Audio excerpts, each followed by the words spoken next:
sesión vamos a trabajar sobre algunos elementos necesarios, dando continuidad al contenido de nuestro programa. Pues agradezco sus saludos. Vamos a establecer elementos en un momento dado básicamente indispensables para el desarrollo de nuestra respectiva actividad académica. Entonces, agradezco su asistencia. Tenemos en este momento pues 42 participantes. Entonces, por respeto a ustedes, pues vamos a iniciar nuestra actividad.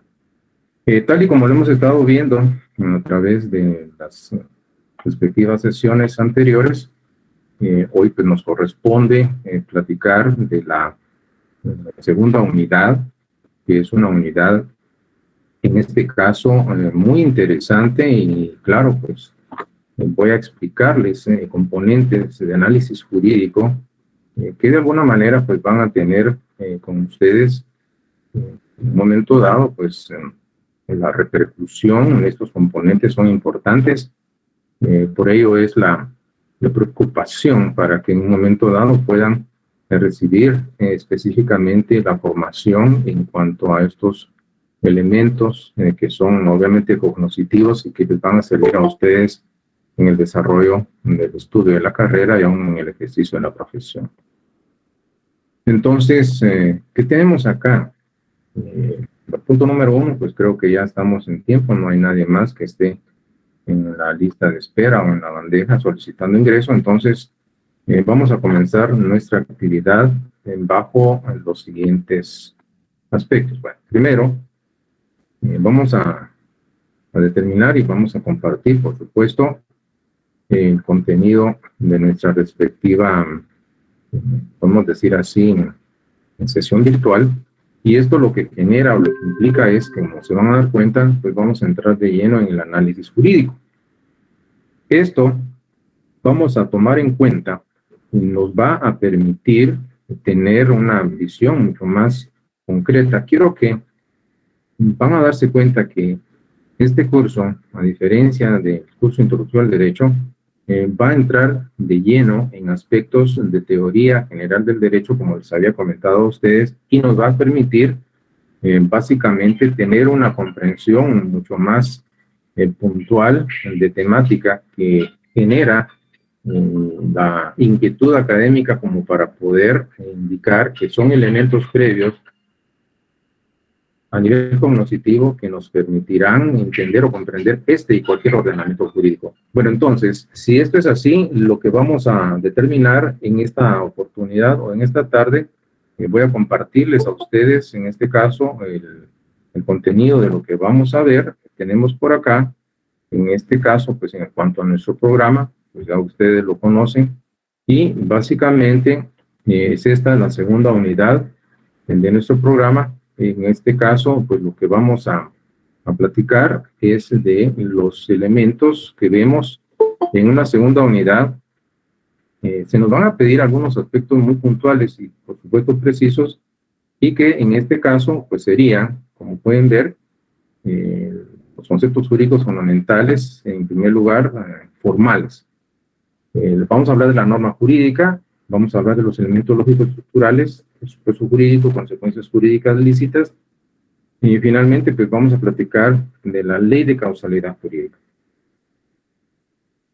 Estos son aspectos que están dosificados en la segunda unidad, y si ustedes se dan cuenta, el objetivo específico básicamente va orientado a definir estos conceptos jurídicos fundamentales formales.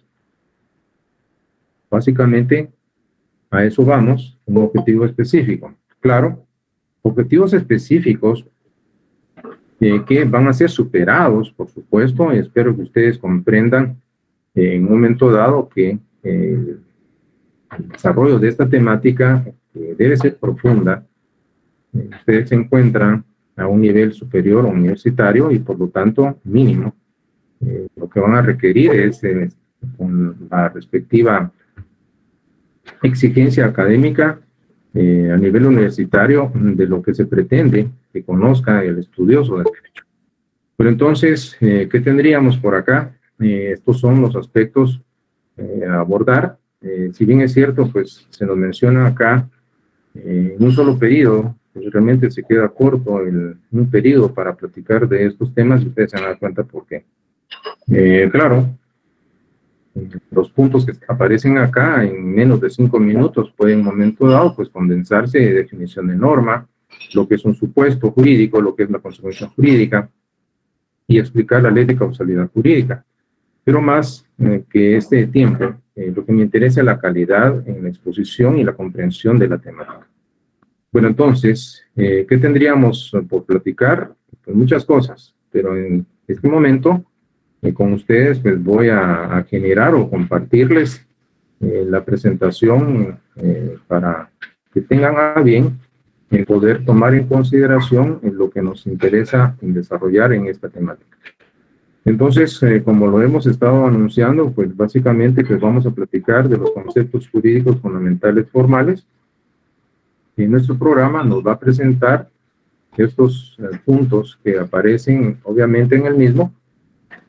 Entonces, vamos a ir en primer lugar a hacer una reflexión de aspectos previos que se platicaron allá en el primer semestre. Estos elementos versaban sobre el tema de la norma jurídica. Y por lo tanto, esto que voy a mencionar, pues es algo que se supone que ya ustedes deben conocer, pero nunca está de más pues volver a recapitular estos componentes importantes. Bajo estos aspectos vamos a generar, vamos a dar ingreso a quienes están solicitando, disculpen. Bueno, entonces, les decía, vamos a generar las siguientes ideas. Vuelvo acá con ustedes. En primer lugar, se ha dicho que la norma jurídica representa, por supuesto, el grado más alto de control social. A nivel societario encontraremos dispositivos reguladores de conducta o de comportamiento social, pero de alguna forma es un requisito indispensable, es un elemento indispensable que vamos a encontrar presente en los distintos países del mundo contemporáneo. Entonces, vemos que la norma jurídica por sí misma está constituida por imperativos. Toda norma implica una orden, porque hay, por supuesto, imposición de la voluntad de ese ente estatal que va a prescribir o que va a prohibir, puede permitir o prohibir ciertos comportamientos, a imponer ciertas obligaciones, va dirigida hacia los destinatarios y que de alguna manera vemos como el derecho derivado de un acto de imposición de la voluntad del Estado, cual en uso de su ius imperium establece o fija las reglas en el ámbito jurídico de comportamiento social de quienes integramos, obviamente, todo ese ámbito personal de validez de las normas jurídicas. Siendo así, entonces podría decirles a ustedes en un momento dado que de la norma jurídica se había mencionado tantas definiciones de lo que eso representa una norma jurídica. La misma pues es una regla, precepto, pauta, orden, mandato, disposición, hay varios términos que son sinónimos, de conducta que impone deberes y confiere derechos. Esto decíamos el semestre pasado, le da un carácter impero atributivo. ¿Por qué? Porque impone deberes jurídicos y atribuye, confiere u otorga derechos subjetivos. Y esto es lo que le da ese carácter impero atributivo a la norma jurídica. Dentro de la definición o las definiciones de norma jurídica, que por supuesto son varias, lo que vamos a encontrar es que estos preceptos regulan la conducta externa de las personas en sociedad. Porque cuando habíamos platicado de las normas sociales, vimos que hay algunas normas, especies de normas sociales que van a regular la conducta externa, como el caso de la norma jurídica, pero hay otras normas que van a regular la conducta interna, como serían las normas morales o las normas religiosas. Entonces, la que nos interesa por el momento es la norma jurídica y por lo tanto es un factor de regulación de la conducta externa de las personas en sociedad. Y esto es así puesto que dada la característica de exterioridad que presenta la norma jurídica, entre otras, pero destaco la exterioridad, que ustedes recordarán que habíamos mencionado, que le interesa, le importa en un momento dado y ejerce una influencia en el comportamiento externo. Entonces, porque hay normas como las religiosas o las morales que les decía, que le interesa lo interior del sujeto, pero para el derecho, ese comportamiento externo, lo que se pretende que realicemos externamente.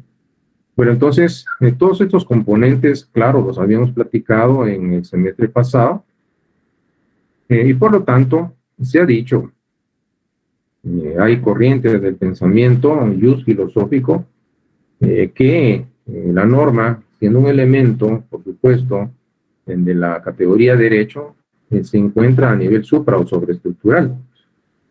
Aquí, obviamente, no voy a hacer apología de alguna corriente de pensamiento filosófico, pero ustedes recordarán que en el semestre pasado se mencionaba de que el derecho es reflejo de las condiciones materiales de existencia de una sociedad y se encuentran a un nivel supra o sobreestructural en la instancia jurídico-política junto con el Estado. Y todos estos aspectos que mencionamos, claro, puede aceptarse o no esta corriente de pensamiento, pero es interesante ver cómo es un producto supra o sobreestructural que surgió de esas condiciones materiales de existencia y que a su vez, a nivel de instancia jurídico-política, a nivel supra o sobreestructural, va a ejercer una influencia a nivel de la base o estructura económica de la cual es un reflejo.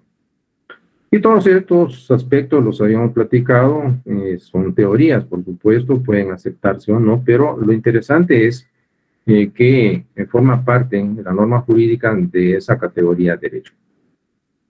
Dentro de estos componentes que platicamos a nivel teórico, entonces lo que encontraríamos es que destacan rasgos que distinguen a las normas jurídicas. ¿Se recuerdan de estos? La bilateralidad, que implica dos lados frente al sujeto titular de un derecho, un sujeto titular de una obligación. La exterioridad, pues, implica que regula la conducta externa de las personas en sociedad. De la heteronomía, pues, platicábamos, indicando de que dentro de la norma jurídica subyace la imposición de una voluntad que va a estar, en este caso, sobre otra. Una voluntad que va a estar subordinada a una superior.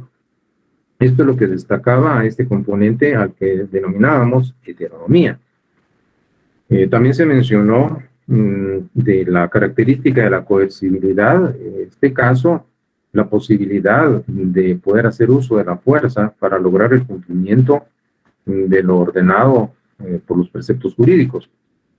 Y finalmente, pues se mencionaba que regula modos colectivos de conducta, por supuesto, es un factor de regulación de conducta externa del hombre en sociedad y va a tener esa funcionalidad dentro de colectivos sociales. Pero entonces, todos estos aspectos se habían hablado en el curso de Introducción al Derecho 1, pues también hay otro que habíamos mencionado, los ámbitos de validez de las normas, campos de proyección que la misma tiene, un ámbito, en este caso material, que se refiere a la parte del derecho objetivo material sobre el cual versa la norma, el derecho penal, el derecho civil, derecho laboral, etcétera. En este caso, un ámbito personal de validez, los sujetos hacia quienes va dirigido el precepto. Tenemos también un ámbito temporal de validez, que se refiere al tiempo o el periodo de vigencia, durante el cual, por supuesto, una ley va a tener un efecto vinculante, es obligatorio. Y claro, pues un ámbito espacial o territorial que se refiere a esa porción geográfica dentro de un estado, dentro de la cual la norma va a producir los efectos. Todos estos componentes que forman parte de la temática del curso de Introducción al Derecho 1. Pues bien, dentro de este contexto vamos a encontrar lo siguiente, se los había adelantado en una sesión anterior. Tenemos en esta unidad, la número 2 que comenzamos hoy, los conceptos jurídicos fundamentales formales. Estos van a referirse a los elementos lógico-estructurales de la norma jurídica. Estos conceptos, los jurídicos fundamentales, formales, son tal porque hacen referencia a la estructura lógica de la norma. Ustedes pueden tomar una ley, seleccionar un artículo y van a encontrar normas jurídicas. Claro, existen proposiciones lógicas y dentro de estas hay juicios normativos que son vehículos o medios de expresión lógica de las normas jurídicas. Entonces ustedes ven ese texto en donde aparece básicamente el enunciado de la norma. Y lo que vamos a encontrar entonces es que hay dos componentes lógico-estructurales que son, por un lado, el supuesto jurídico y la consecuencia jurídica lícita. De esta manera, al tomar en consideración o en análisis la normativa jurídica, encontraremos que el primer componente que se refiere al supuesto jurídico es una hipótesis. De la realización de la misma va a depender, noten que aquí hay un condicionamiento, que se realicen, que se provoquen o que surjan las consecuencias establecidas en la ley.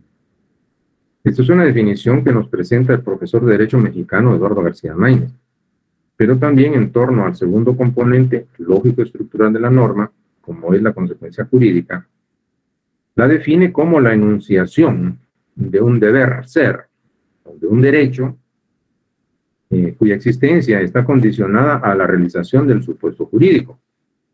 Y aquí podríamos hacer un paréntesis para establecer o destacar que hay un condicionamiento, si ustedes se dan cuenta, de un componente lógico-estructural con respecto al otro. ¿Y por qué hay un condicionamiento? Porque para el caso de la consecuencia jurídica se va a producir si y solo si se realiza el supuesto. A contrario sensu, si no se realiza el supuesto, no se va a producir la consecuencia jurídica. Y podemos mencionar que toda vez que se ha realizado el supuesto, pues va a surgir un efecto que se traduce en el surgimiento de una consecuencia. Esto obviamente es lo que los autores, y de esto vamos a platicar, de la famosa ley de causalidad jurídica, en la relación de causa-efecto, que se da entre el supuesto jurídico y la consecuencia jurídica. Pero por el momento nos interesa explicar estos componentes lógico-estructurales que se constituyen en conceptos jurídicos fundamentales. Veamos entonces en torno al primero de ellos. Hemos estado platicando del supuesto, pues aquí tenemos una definición, pero más que memorizar una definición, mi estimado Rafael Martínez, su micrófono, por favor.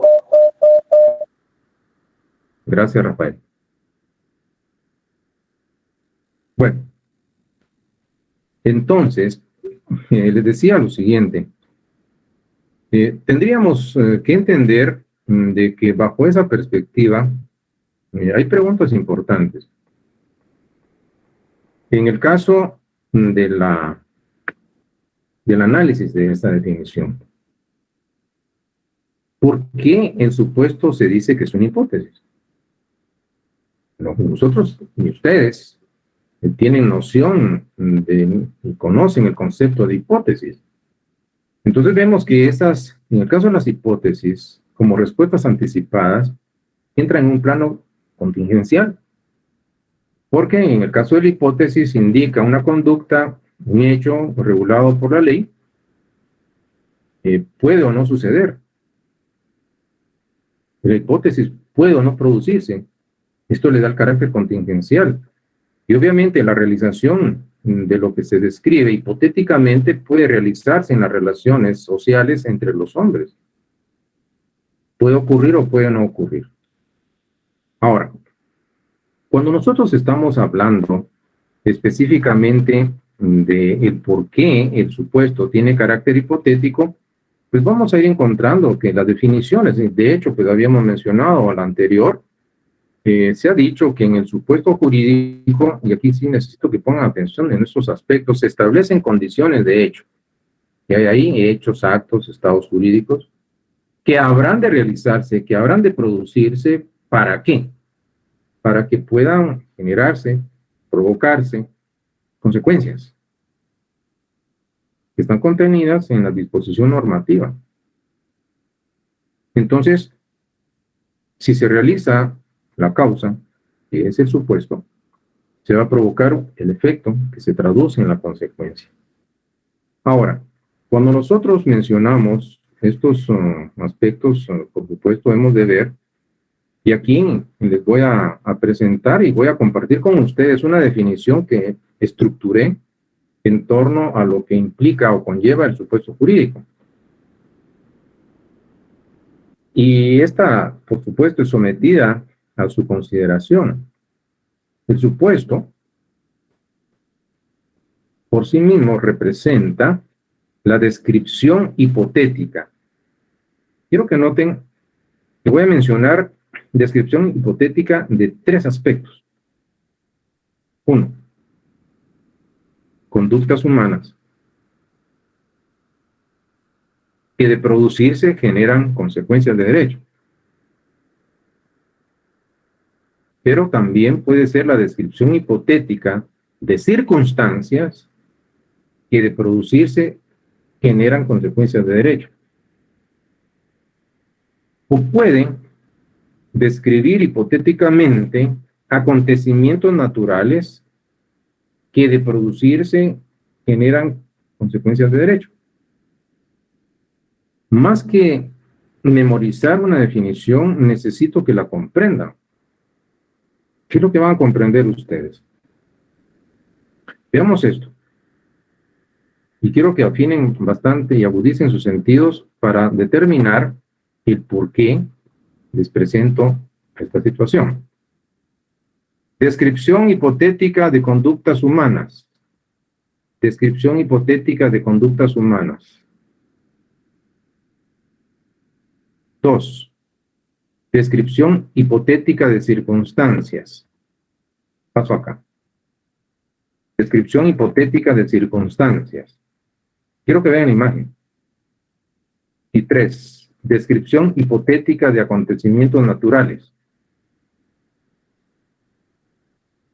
Entonces, conductas humanas descritas hipotéticamente, acontecimientos naturales descritos hipotéticamente, circunstancias descritas hipotéticamente.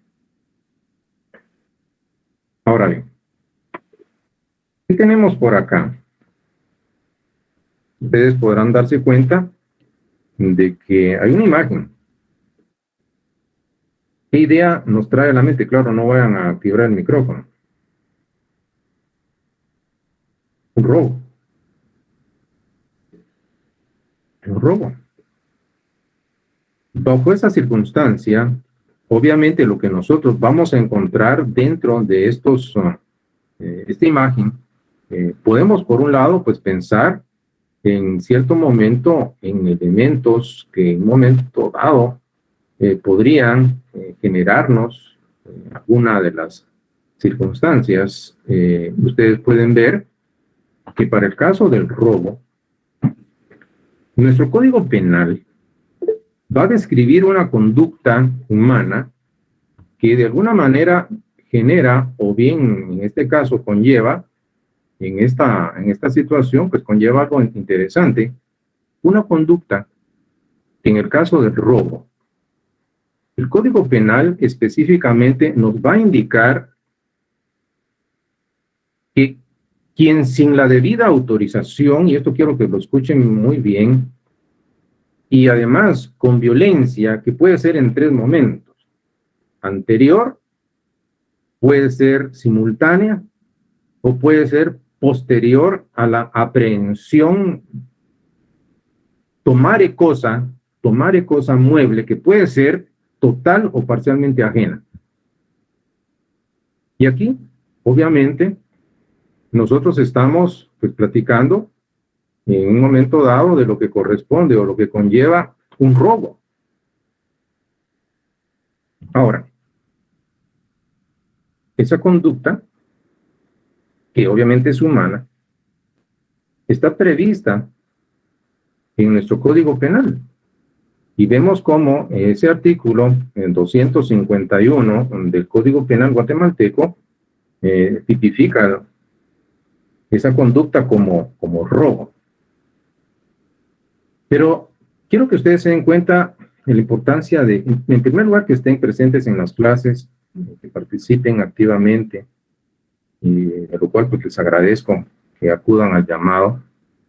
Mi preocupación va en el sentido de capacitarlos y formarlos, por supuesto, de una manera integral, con el rigor de una educación en un momento dado de carácter científico. Cuando nosotros hablamos en cierto momento de esta acción, pues la podemos entender, pero noten que voy a modificar unas condiciones en el hecho, y ustedes dirán, bueno, ¿tiene repercusión en el mundo del derecho o no lo tiene? Claro, no van a abrir el micrófono, tan solo hacer la representación a nivel mental. Imagínense ustedes el siguiente escenario. Una persona pues entra a un restaurante de comida rápida, va, compra su producto, pues va a la mesa, pero olvida de que quería comer postre o qué sé yo, algo adicional, o ir a traer el refil de la bebida. Entonces se levanta de la mesa, deja su teléfono sobre la mesa, alguien se percata de esa situación y en el descuido que él tiene, toma el teléfono y se lo lleva. La diferencia con la imagen que ustedes tienen va a conllevar que en ambas situaciones, por supuesto, hay una acción delictiva.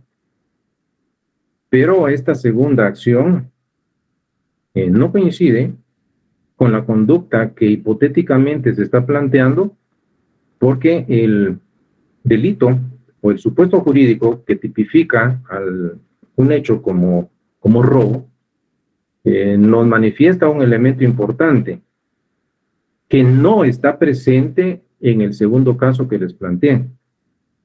¿Y ese elemento cuál es? Pues es la violencia. Para que sea robo, la violencia puede ser en tres momentos: antes de la aprehensión, durante, porque esto es simultáneo al momento de ejecutar el hecho, como ustedes lo están viendo acá, o puede ser posterior a la aprehensión. Pero en el segundo caso que a ustedes les planteé, ese teléfono sobre la mesa, el descuido, alguien lo toma, se lo lleva. Aquí hubo una conducta humana, sí, pero no encuadra dentro de un robo, sino que encuadra dentro de un hurto. ¿Y cuál es la diferencia desde el punto de vista técnico, legal, entre un robo y un hurto? Pues en este caso, nosotros vamos a establecer de que el mismo Código Penal, por supuesto, en el artículo 246 nos indica que el hurto, y quiero que ustedes se den cuenta de la conducta que hipotéticamente se plantea, es el 246 de nuestro Código Penal, pues nos va a establecer o nos va a hablar que quien tomare, y esto es sin la debida autorización, cosa mueble, total o parcialmente ajena. ¿Y qué diferencia encuentran ustedes con el robo? Ya se los había comentado. El supuesto jurídico del robo implica la participación o el uso de violencia, no así en el hurto. Ahora, ¿cómo opera la lógica de lo jurídico? Y por eso, gracias por estar acá y quiero que ustedes lo perciban. La intención mía es formarlos. Yo acá me planteo una misión y es entrenar abogados. Ustedes decidieron estudiar esta carrera. Tengo la responsabilidad ante ustedes de formarlos, de compartir el conocimiento. Este es un espacio académico de alto nivel, porque es educación superior. Cambiemos los hechos. El sujeto dejó el teléfono en la mesa, fue a llenar su vaso. Cuando él vuelve, se percata de que han tomado su celular y todavía ve cuando el sujeto lo introduce en un bolso. Lo sigue y el sujeto, sorprendido de que lo han pillado realizando la acción, desenfunda un arma y lo amenaza y la persona se detiene. Ahora bien, ¿cómo calificarían ustedes ese hecho? Claro, sin micrófono abierto, por favor. Ahí tienen el chat. ¿Cómo lo califican? Gracias, Rafael. Gracias, Rudy, Rosy, Francisco, Jennifer, Marlene. Bueno, gracias. Ustedes notaron algo, gracias. Creo que con ese sondeo, pues, dieron ustedes en un punto que a mí me interesa.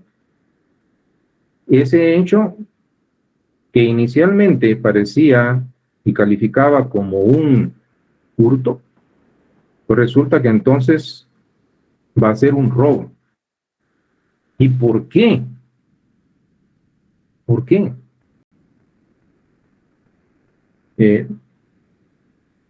¿Por qué? Por la violencia. Es que el supuesto jurídico del robo requiere el uso de violencia, pero en 3 momentos: antes, durante o después de la aprehensión. Entonces, noten cómo, y si alguno tenía duda, y por eso yo les decía, lo que ustedes van a aprender acá les va a servir durante el ejercicio de la profesión. Porque inclusive ya dentro de un proceso penal, ¿qué es lo que van a hacer ustedes como fiscales?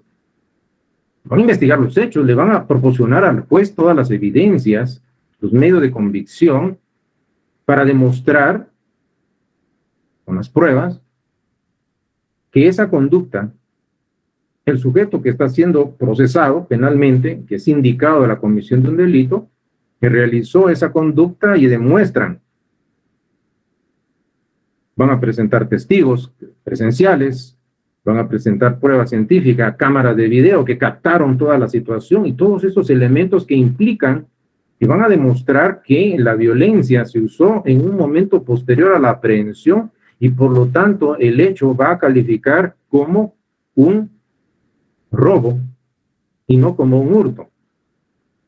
¿Y qué es lo que haría el defensor? Por supuesto, el defensor podría decir es un hurto y claro, la diferencia básicamente es que es de 1 a 6 años, pero para el caso del robo, claro, vemos que la prisión es de 3 a 12, pero dadas las circunstancias, al haber en un momento dado, pues llevar armas, entonces ya califica como un robo agravado.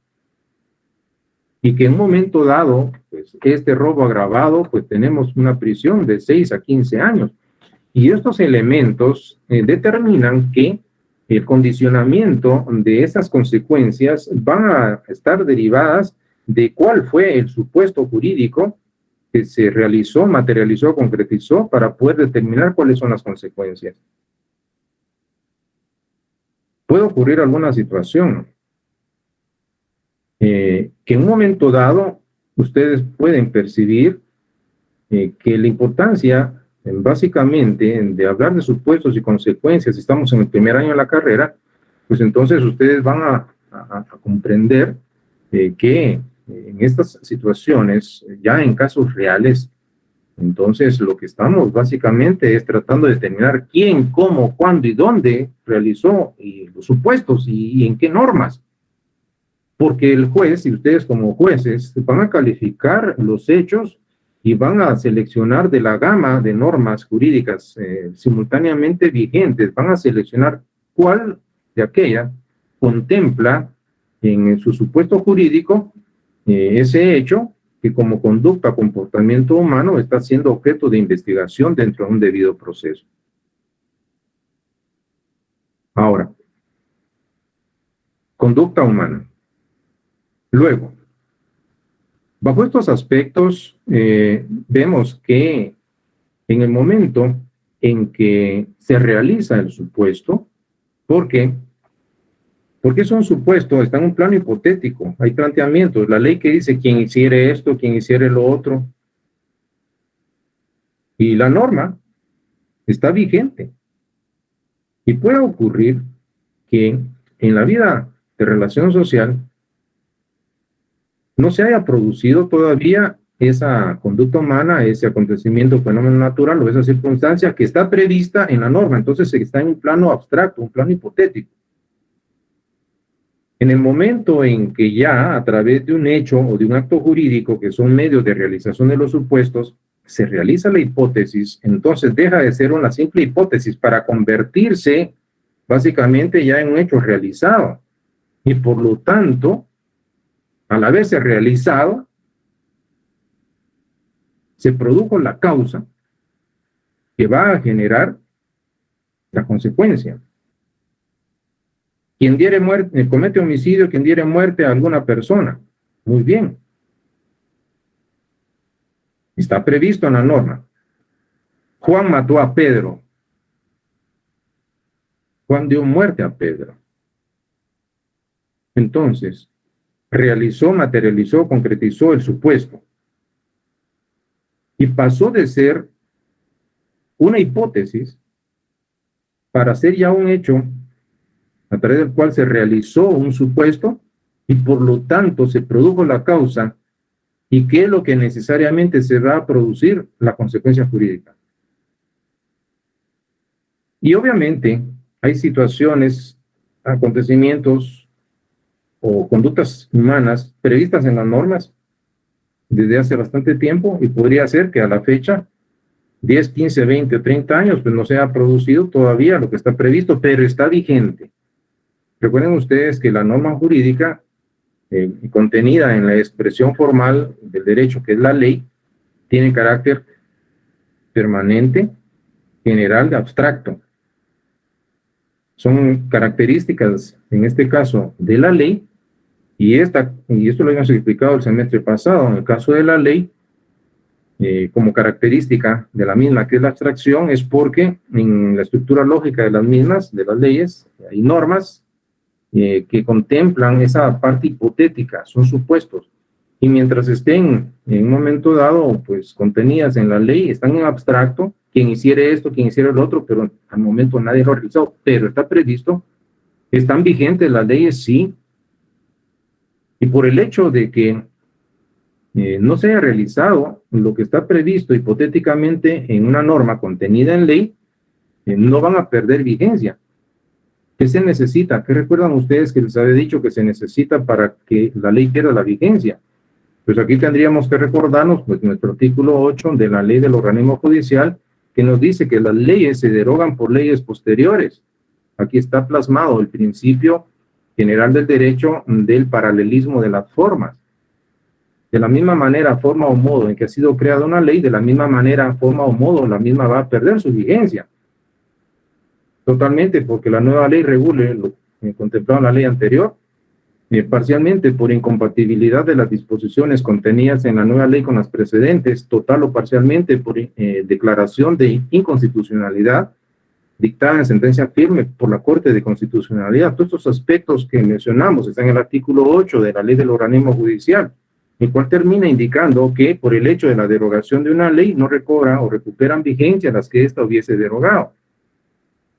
Entonces, aunque en un momento dado estén previstas algunas circunstancias, está en un plano hipotético, es un plano de abstracción, y es al momento en que hay un hecho o un acto que son, y eso lo voy a explicar, las dos vías, maneras, formas o modos de realización, materialización o concretización de los supuestos, solo en ese momento ese supuesto deja de ser tal para estar ya hecho, un hecho realizado, y que esto de alguna manera va a provocar necesariamente el surgimiento de las consecuencias.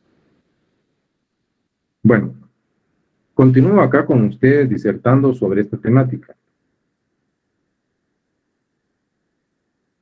Quiero que noten algo que se hace interesante.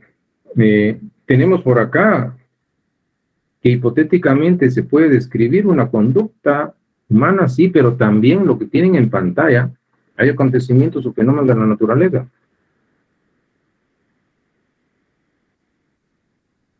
un bien inmueble que orillaba a un río navegable, derivado de la crecida del río, violentamente le arrancó una porción conocida de terreno y se la llevó río abajo. Con todo y la casa de guardianía se llevó una buena porción de una finca y la fue a depositar río abajo. Entonces, está previsto este acontecimiento en algún supuesto jurídico, sí. ¿Se recuerdan cuando habíamos hablado de la abulsión, el 676 de nuestro Código Civil? Y que posteriormente lo vamos a reflexionar. Para que el supuesto contenido en esa norma 676 del Código Civil se realice, única y exclusivamente va a ser la fuerza de la naturaleza y nadie más.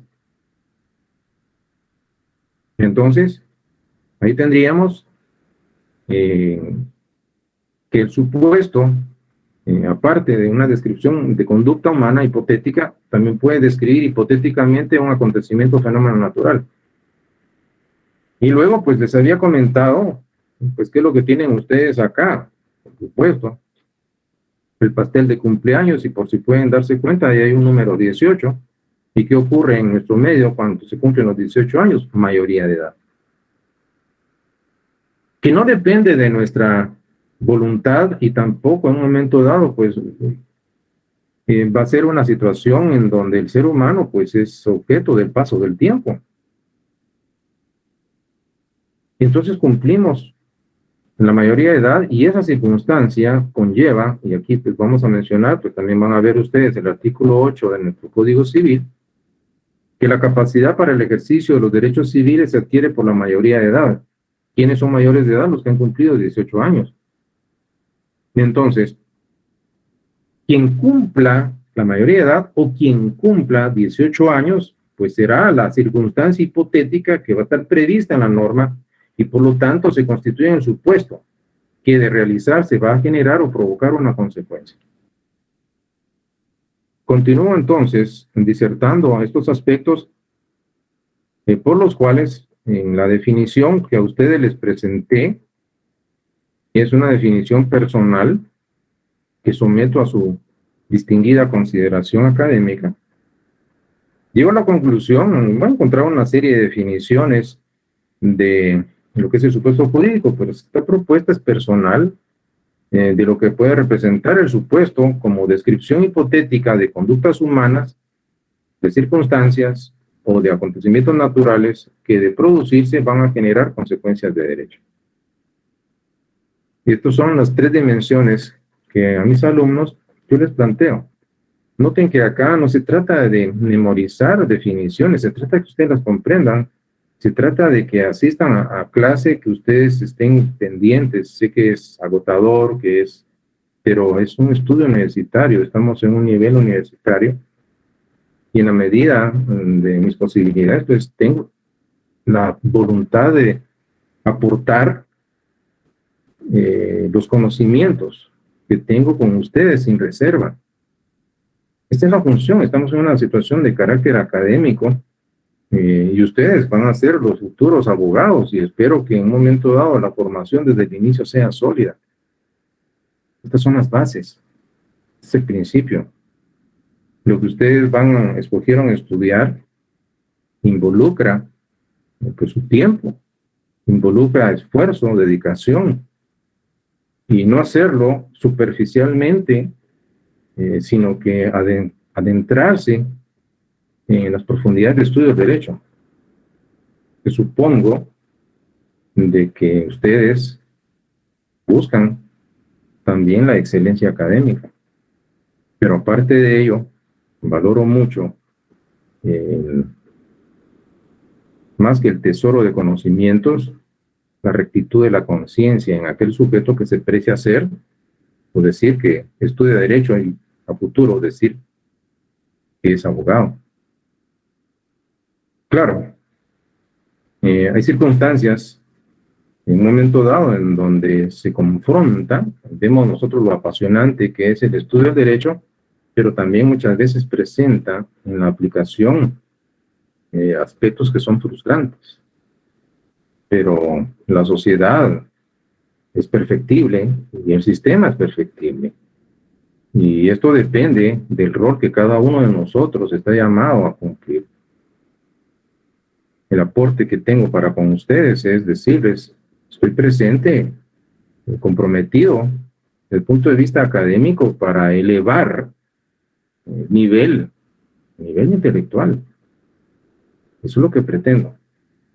En 5 o 6 minutos podemos explicar los temas. Solo se piden definiciones, definición de norma, definición de supuesto, definición de consecuencia jurídica y explicación de ley de causalidad, y en 5 minutos pues se termina, pero este es el análisis que necesito y no hay otro espacio. No hay otro espacio para poder decirles, pues estoy acá presente con ustedes, frente a ustedes, instándolos a que juntos, en este proceso de enseñanza-aprendizaje, podamos generar un compromiso de entrar en las profundidades en el estudio del derecho. Bueno, entonces continuemos por acá. Estas son las condiciones o las razones por las cuales vengo y me tomé la atribución de estructurar y proponerles una definición. Y es esta. Bueno, entonces ya les expliqué por qué. Y el día de mañana que ustedes tengan la oportunidad de disertar, transmitir y compartir el conocimiento, estén en la capacidad de poder explicar por qué el supuesto describe hipotéticamente conducta humana, por qué describe acontecimientos o fenómenos naturales, o por qué describe circunstancias. Pero que lo puedan comprender y lo puedan explicar. Más que simplemente memorizar una definición. Bueno, entonces continuemos por acá. ¿Qué tendríamos estos componentes? Ahora bien, entremos por un lado al análisis jurídico. Descripción hipotética de conducta humana. Artículo 123, Código Penal. Comete homicidio quien diere muerte a alguna persona. Esta parte que está subrayada en amarillo es el supuesto.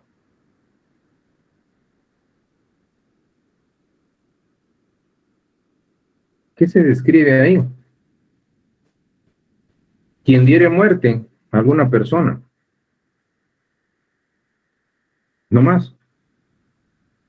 Y si esto ocurre, pues vamos a entender que el hecho califica como homicidio y por lo tanto hay una consecuencia, hay un efecto derivado de la realización de ese supuesto.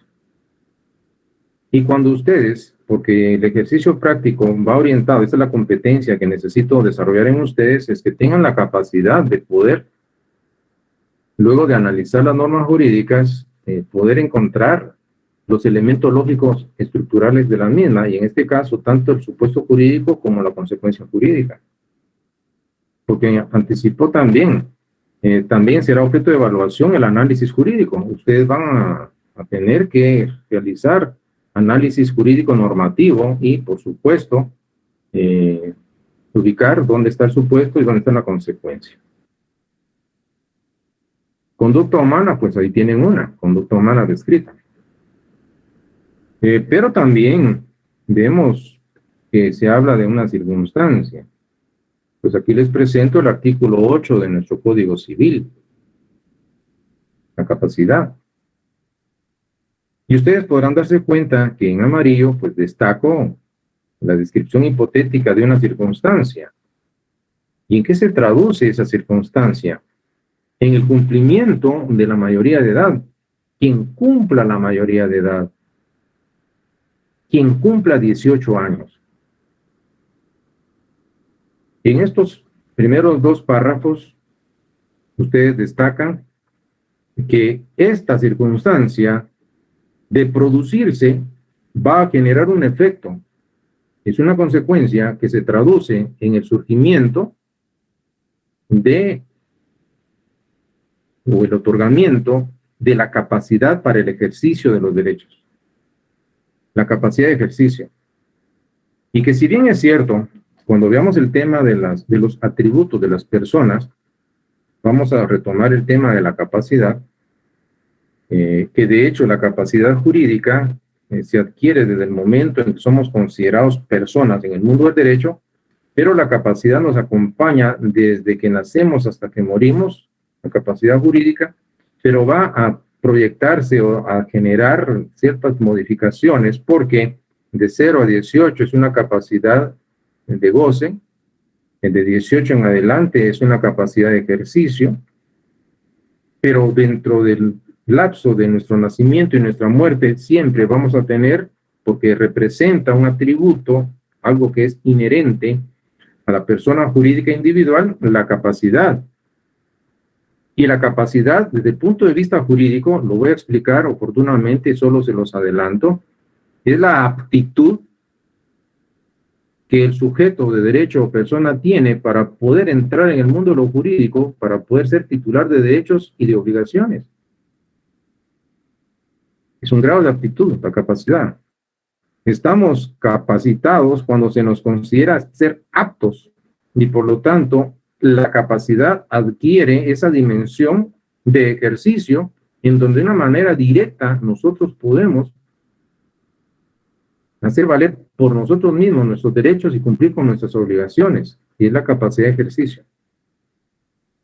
Bueno, entonces, ¿qué tendríamos? En el último párrafo, los menores que han cumplido 14 años, hago un alto acá y destaco que se está enunciando una circunstancia hipotética. ¿Por qué hipotética? Porque está plasmada en la ley. Pero en el momento en que Carlos cumpla 14 años, por ejemplo, es menor de edad, pero ahí nos dice el Código Civil, en artículo 8, que los menores que han cumplido 14 son capaces para algunos actos determinados por la ley. En su momento oportuno, pues vamos a platicar de estos casos excepcionales en donde la doctrina le denomina a esa capacidad a partir de los 14 años para menores de edad, le denomina capacidad relativa. Bueno, pero lo que me interesa es que ustedes pueden ver con este ejercicio de que al plantear la norma, ustedes tendrán que estar, porque es la competencia que necesito que ustedes desarrollen, en la capacidad de poder ubicar dónde está el supuesto y, por supuesto, en su momento, cuando se le explique dónde está la consecuencia jurídica. Entonces, aquí se describe una circunstancia. Luego, como les comentaba, también es una descripción hipotética según la definición que les propongo de un acontecimiento o fenómeno natural. Pues tomamos el artículo 676 y aquí vamos a destacar dos situaciones. La primera de ellas, que describe hipotéticamente un acontecimiento o fenómeno eminentemente natural o estrictamente natural, y el segundo aspecto que se destaca, pues va a describir una conducta humana. Pero veamos en el primero de los aspectos. Cuando la corriente de un arroyo, torrente o río segrega de su ribera una porción conocida de terreno y la transporta a las heredades fronteras o a las inferiores, y hasta ahí nos quedamos.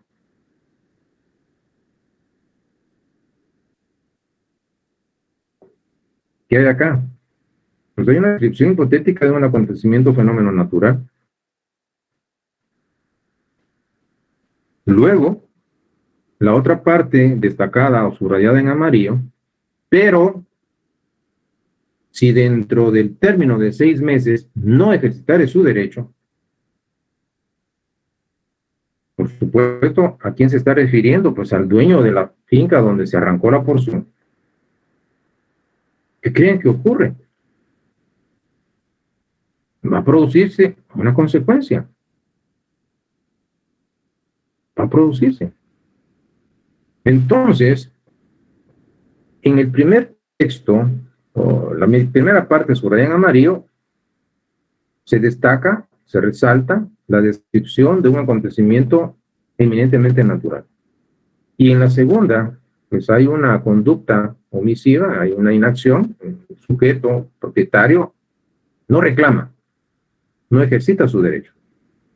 Entonces, estos son los argumentos por los cuales, ya con el análisis de las normas, llegué a la conclusión de venir y proponerle a ustedes como estudiantes una definición de supuesto jurídico que se traduce en la descripción hipotética de una conducta humana, de un acontecimiento o fenómeno natural o de una circunstancia que de producirse va a generar o provocar una consecuencia de derecho. Pero continuamos. Lo que tenemos entonces es ya un análisis eminentemente jurídico y vemos algo muy importante que necesito dejar en claro. Nunca la conducta humana, la circunstancia o el acontecimiento natural pueden producir por sí solos derechos y obligaciones. Esto de por sí solos es sin estar regulados en ley, sin estar regulados o contenidos en una norma.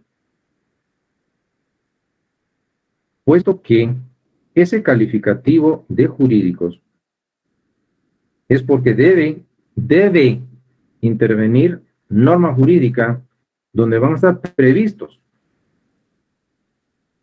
la realización de estos acontecimientos va a requerir para tener repercusión en el mundo de lo jurídico, esto es, se traduce en el nacimiento, el surgimiento de derechos y obligaciones, requiere de una norma contenida en ley que los contemple. En otras palabras, la fuerza creadora de los mismos, conductas humanas, acontecimientos o fenómenos naturales o circunstancias, no deriva de ellos, sino de la ley. Y ustedes se preguntarán, ¿en qué sentido puede explicarse esto? Y la respuesta no se hace esperar. ¿Qué creen ustedes que ocurría cuando no estaba contenido, contemplada la abolición? No existía la norma, el legislador no había tomado cartas en el asunto y no había regulado, no había contemplado una norma específica aplicable para esos casos. Por supuesto, se generó un conflicto, imagínense ustedes, entre los propietarios de las fincas. Y mientras no había una norma, entonces, ¿qué hacer? Estaba ocurriendo. Recuérdense ustedes que cuando desarrollamos el tema de las fuentes reales, en fuentes del derecho, esas fuentes primarias, reales o materiales, se hablaba de los factores naturales, entre otros. Entonces, las fuerzas incontrolables de la naturaleza actúa, golpea, crea una necesidad sentida en la sociedad y va a adquirir dimensión jurídica sí, solo si el legislador va a crear una norma, porque la respuesta por parte del ordenamiento jurídico va a ser la normativa aplicable para esas situaciones que ameritan una solución jurídica.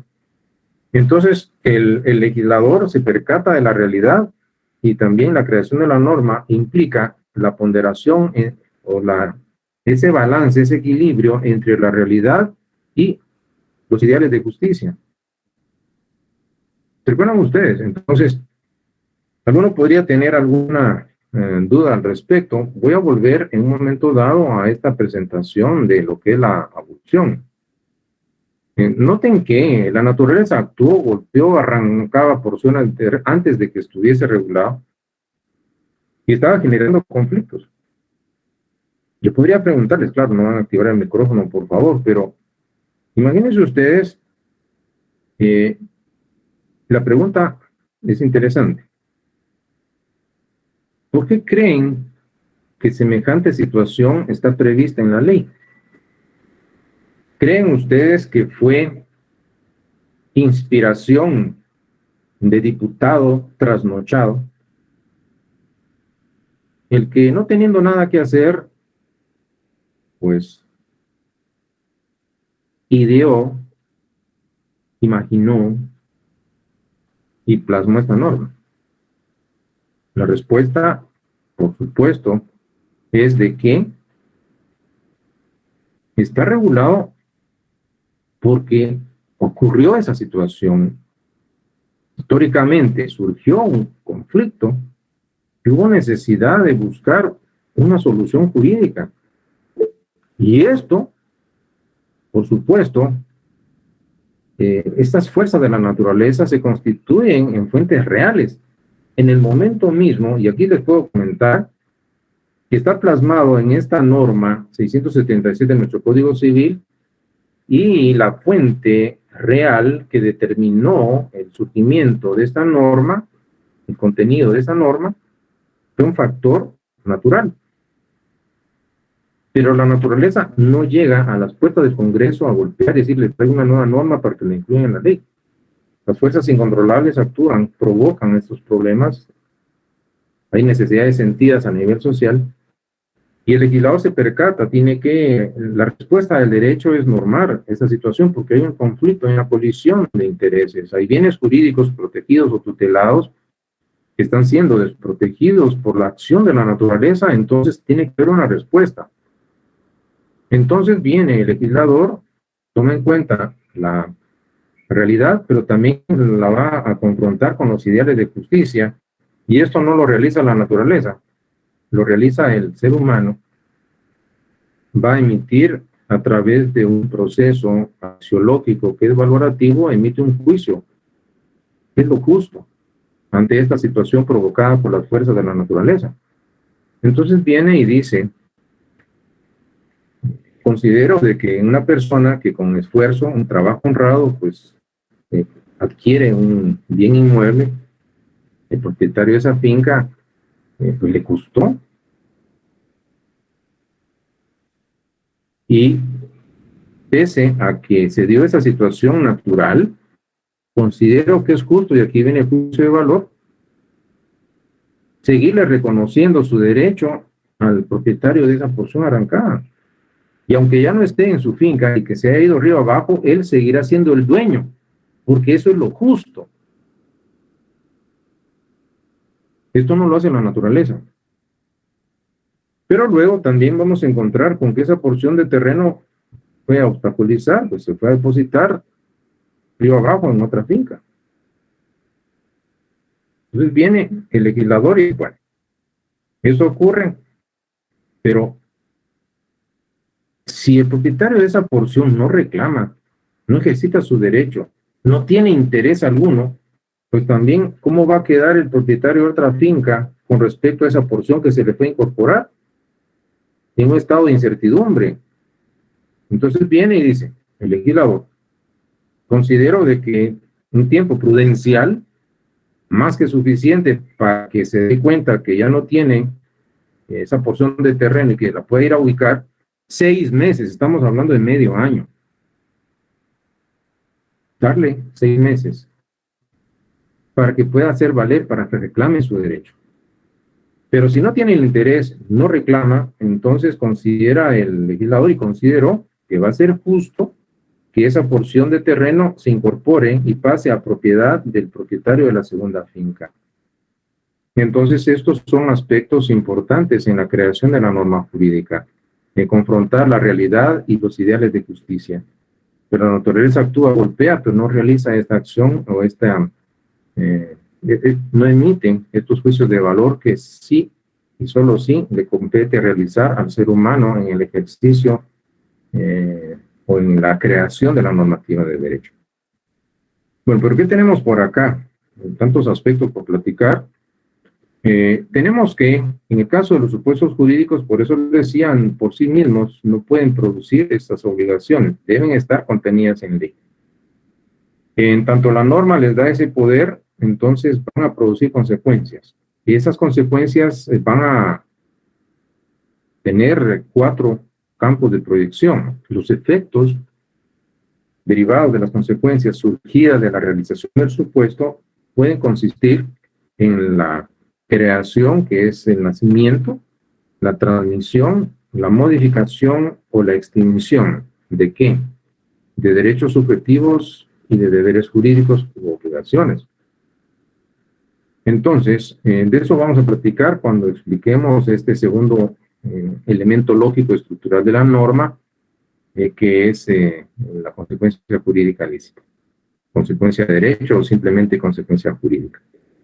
Pues bien, continuemos por acá, pues platicando de esta temática, encontramos que los supuestos jurídicos pueden clasificarse, por supuesto. Vamos a tomar algunos criterios de clasificación. El primero de ellos toma en cuenta la cantidad de hipótesis contenidas en la norma. Y vamos a encontrar dos tipos por el número de hipótesis: simples y compuestos o complejos. ¿En qué consisten los supuestos jurídicos simples? Aquellos que tienen una sola hipótesis. Y los compuestos o complejos que tienen dos o más. Entonces, por la cantidad de supuestos, son simples, una hipótesis, son compuestos o complejos los que tienen dos o más hipótesis. Ahora, necesitamos ejemplos. Veamos entonces un supuesto jurídico simple. Pues en el artículo 8 del Código Civil, quien cumple la mayoría de edad, quien cumple 18 años. La condición hipotética que se exige en esa norma es que se realice una sola hipótesis, que una persona cumpla 18 años.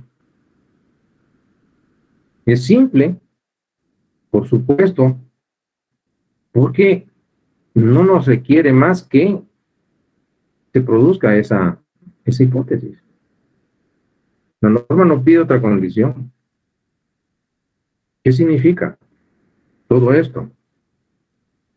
Si al adquirir los 18 años es más que suficiente condición para que nazca, surja la capacidad para el ejercicio de los derechos civiles. Y que si bien es cierto, la capacidad jurídica la tenemos desde que somos jurídicamente considerados personas, la capacidad pasa por ciertas etapas y dentro de estas, una que es plena, es la capacidad de ejercicio. Nosotros, por nosotros mismos, por sí mismos, podemos ejercitar nuestros derechos y cumplir con nuestras obligaciones. Y es lo que nos caracteriza, lo que destaca la capacidad de ejercicio, o podríamos delegarla a través del otorgamiento, por ejemplo, de un mandato o poder a otro sujeto igualmente mayor de edad y que tenga capacidad de ejercicio. Es una capacidad plena. Entonces, por eso es simple. Pero también habíamos mencionado de supuestos jurídicos complejos que habíamos dicho, pues tienen más de una hipótesis, dos o más. Ejemplos. Aquí les presento el Código Civil en el artículo 5. Noten que este artículo plantea el que constante y públicamente use nombre propio. El que constante y públicamente use apellido distinto del que consta en su partida de nacimiento. El que constante y públicamente use incompleto su nombre. El que constante y públicamente omita alguno de los apellidos que le corresponden. Entonces noten, ya para ir terminando, que este es un ejemplo de un supuesto jurídico complejo, porque básicamente la norma requiere condiciones hipotéticas. Primero, constante, pero adicional debe ser público. La constancia es la repetición, la continuidad de el uso. Y públicamente destaca la publicidad, porque no basta con que sea constante, esto es repetitivo, sino que además debe ser público. Porque alguien podría usar estas distintas variantes que ustedes tienen, nombres, apellidos, etc. Puede ser constante, puede ser repetitivo, pero no lo hace público. Entonces no se da esa condición que es compuesta o compleja. O podría hacerlo públicamente, se presenta el día de la coronación en la feria, el día de feria de la reina del pueblo, lo hizo público, pero una sola vez. Si bien es cierto, fue público, no fue constante. Entonces, ¿qué se requiere? Que sea constante y que además sea público. Usar un nombre propio distinto, usar un apellido distinto, usar incompleto su nombre, o bien omitir alguno de los apellidos que le correspondan. Entonces son ejemplos de supuestos jurídicos denominados pues complejos. Entonces, en materia penal, pues podríamos citar como ejemplo supuestos jurídicos simples, pues en el caso del homicidio, ¿se recuerdan ustedes? ¿Quién comete homicidio? Comete homicidio quien diere muerte a alguna persona. Pero en el caso de los complejos, en materia penal, el 132, el delito de asesinato. ¿Quién comete asesinato? Pues básicamente vengo y les presento lo siguiente. Imagínense ustedes que el día de mañana ustedes tuvieran que realizar un análisis jurídico normativo para ubicar los elementos lógicos estructurales de la norma, que es una competencia que necesito que desarrollen y que será objeto de evaluación. Entonces, se les presenta el texto de la norma y tienen que identificar dónde está el supuesto. ¿Y qué van a tener ustedes acá? Vean ustedes, todo eso que está subrayado, eso es el supuesto jurídico del delito de asesinato. ¿Quién va a cometer asesinato? Comete asesinato quien matare a una persona, pero van a concurrir ciertas circunstancias que van a agravar el hecho y por lo tanto hacen que este sea constitutivo de asesinato y no de homicidio. Y las circunstancias que van a modificar esa situación, pues claro, tienen un carácter de agravante. Con alevosía, el sujeto delincuente se asegura que la víctima no vaya a oponer resistencia, no pueda defenderse. Por precio, recompensa, promesa, ánimo de lucro, le pagaron para matar, es un asesinato. Por medio, con ocasión de inundación, pues está inundándose el pueblo y él lo que vino, pues con el vecino que tenían diferencias, sabiendo que estaba durmiendo en su casa, vino, le atrancó la puerta y no podía salir y el señor se ahogó porque no pudo salir, derivado de que le bloqueó el acceso y lo hizo intencionalmente aprovechando la inundación. O incendio, vino, pues le incendió la casa. O bien lo invitó a cenar y le dio de beber veneno en la bebida espirituosa que le dio. O utilizó una bomba. El desmoronamiento, pues como la casa estaba pues al pie de una colina, pues derrumba. O derrumbó un edificio. O utilizó cualquier artificio que cause gran estrago, grandes daños. O bien mató a la persona con premeditación, lo planificó, lo ideó y lo ejecutó fría y reflexivamente. Hubo un periodo suficiente que antecedió a la fecha en la que lo pensó y la fecha en la que lo ejecutó. Hubo saña, lo hizo sufrir más de lo debido, o impulso de perversidad brutal, lo descuartizó. Y así podríamos seguir mencionando, que ustedes pueden darse cuenta que la diferencia es que, claro, va a haber un muerto, un fallecido, alguien que fue objeto de una acción criminal, entonces hay que calificar, y la imputación de los cargos al sujeto que está siendo sindicado, procesado, como presunto responsable, pues se va a tratar de determinar dentro del debido proceso, y aquí le va a corresponder al Ministerio Público, pues de presentar las evidencias para determinar que esa conducta, por supuesto en la realización del mismo, pues concurrieron algunos de estos componentes que lo agravan, y por lo tanto el hecho debe ser juzgado y debe ser en un momento dado calificado como asesinato. Ahí está la persona, Juan y Pedro, uno murió y el otro está vivo. ¿Qué fue? ¿Fue homicidio? ¿Fue asesinato? Ocurrió. O en otro caso, y con esto voy terminando, Juan mató a Pedro porque se defendió. Y entra otro concepto, que es la legítima defensa. Y en el caso de la legítima defensa, pues básicamente nuestro Código Penal establece que es una causa de justificación, lo que implica o significa que una persona obra en defensa de su persona, bienes o derechos propios o de otra persona, pero el supuesto jurídico, para que sea calificado un hecho como legítima defensa, va a requerir 3 componentes hipotéticamente exigidos dentro del supuesto de la legítima defensa. agresión ilegítima, falta de provocación suficiente por parte del sujeto que se defiende y la necesidad racional del medio empleado para impedirla o repelerla. Estos tres componentes son exigidos en el supuesto jurídico para invocar la legítima defensa como causa de justificación según nuestro Código Penal. También el Código Penal establece que se presume de que estas tres circunstancias antes mencionadas concurren en aquellos casos en los cuales una persona ha ingresado, por supuesto, se defiende porque alguien ha ingresado en morada ajena.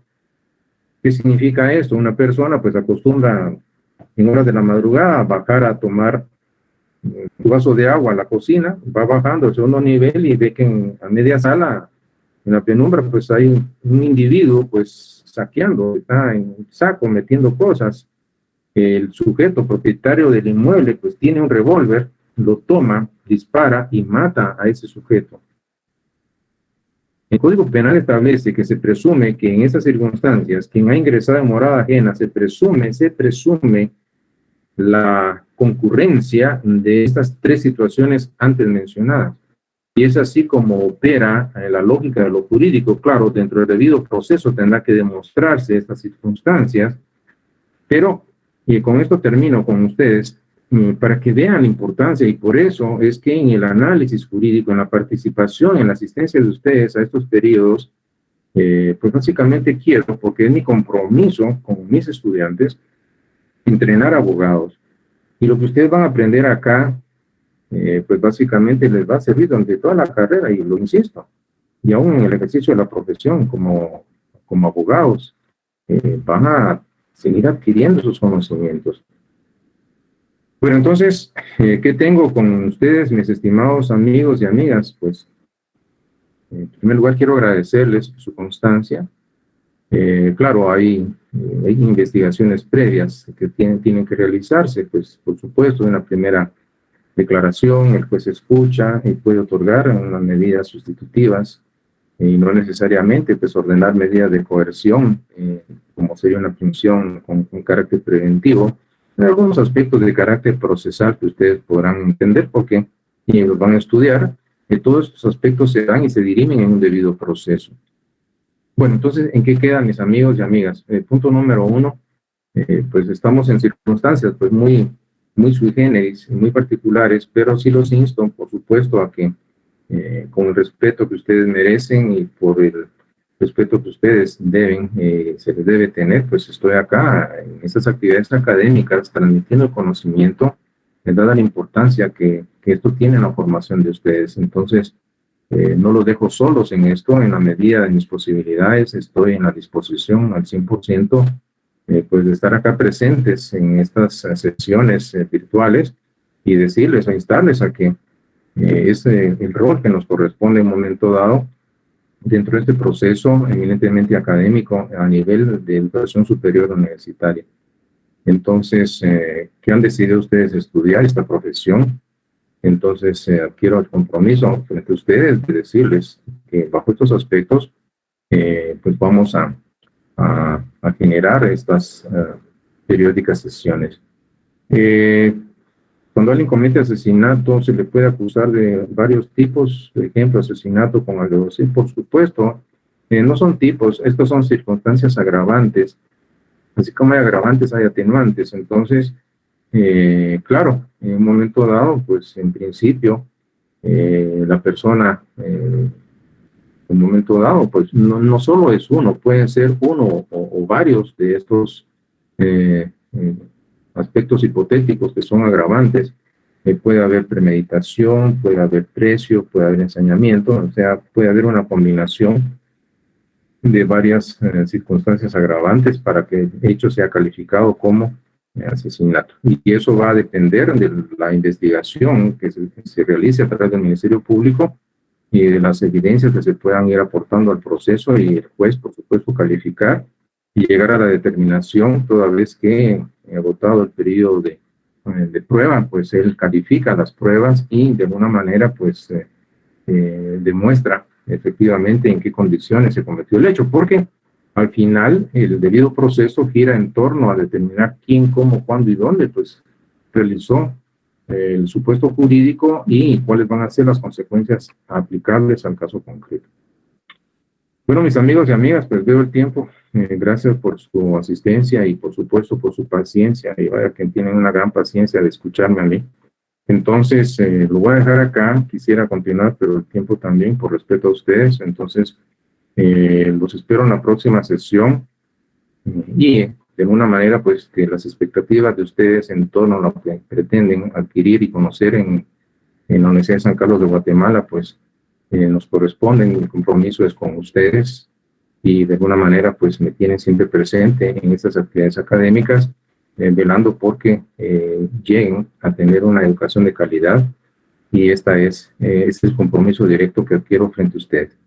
Entonces, sin ustedes en un momento dado, pues no sería factible desarrollar este proceso de enseñanza-aprendizaje, pero gracias por asistir y por estar siempre puntualmente, y los insto entonces a que nos involucremos en las profundidades de estudio del derecho, y decirles que más que el tesoro de conocimientos que podemos adquirir, valoro tanto, más que eso, la rectitud de la conciencia de aquel sujeto que se precia o se dice ser estudiante de derecho y por supuesto ser abogado.